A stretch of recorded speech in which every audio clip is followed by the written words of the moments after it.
You know, there were 20 events alone between 2014 and 2015, and the trend continues with these incidents in 2016 and 2017, with a total of 27 to date here in the United States.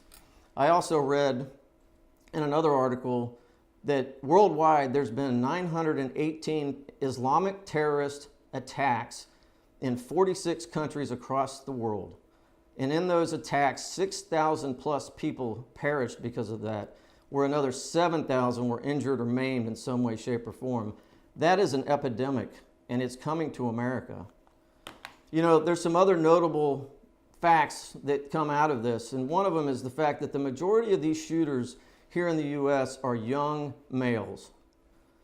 40% of these shooters commit suicide at the end of their reign of terror, which tells me two things. One is they didn't want to live, so they had nothing to lose, which give them much more ability to go out and shoot people, finding target-rich environments to take people out. And then you look at the fact that 69% of these incidents took 5 minutes or less to do. That is a short period of time, especially when you have such massive chaos going on in an enclosed area. Nearly 50% of those were done in less than 2 minutes. What does that tell you about these types of situations? You don't have much time to react, not to mention the fact that the cavalry is not coming anytime soon. Matter of fact, 60% of these incidents were done before the police department or some form of help came to these locations. It is a lifetime of terror when those types of situations come into play. And most people, as we're discussing today, have no idea what to do when the shooting starts. You know, you look at some of the shooting incidents that we've seen over the last, 10 years, and just going through a real quick look at it, you've got Sandy Hook Elementary School that occurred in Newton, Connecticut, where 29 children and some teachers were killed in that school because of an individual who really, I think, was having serious mental problems and was able to get a hold of guns that he should never have gotten a hold of.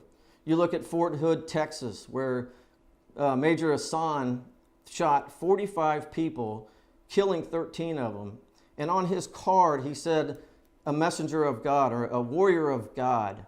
He had it on his card. And our own government could not figure out what this gentleman was doing. You look at Virginia Polytechnical Institute, VTI, there was 49 casualties in that shooting, 33 deaths in a college, in a university.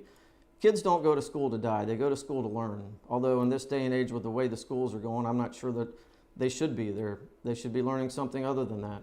You had the Cinema Century 16 theaters in Aurora, Colorado, where 70 casualties occurred with 12 deaths.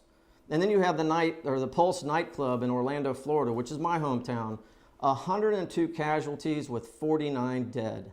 You know, that was a perfect example of a building being cased by a terrorist.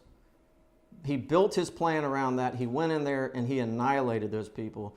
And the story I got from one of my friends who was on the SWAT team in the Orlando Police Department told me when we got there that basically the shooting was over. All they had to do was go in and take him down because there weren't any people left to shoot, from what he said.